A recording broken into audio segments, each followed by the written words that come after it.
Қызылорда қаласы Байзақ Ермекбаев атындағы номері 271 орта мектептің 4 сынып оқушысы Әділ Лұқпан Мұқағали Мақатайұлы. Менің анкетам.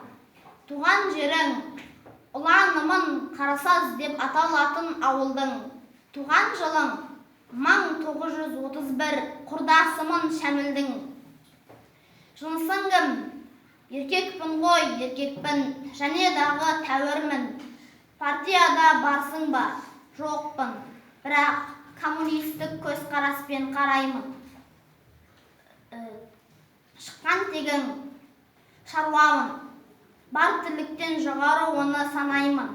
Біліміңше орташа ғой, алайда өзім жоғарыға балаймын. Ана тілің қазақша, қысылғанда орысшада, немісшеде тағы бар. Қай жерде істедің? Мынау еңбек кітапшамнан танып ал. Оқымаған, дипломсыз демесең, маңдайымнан бар мамандық табылар.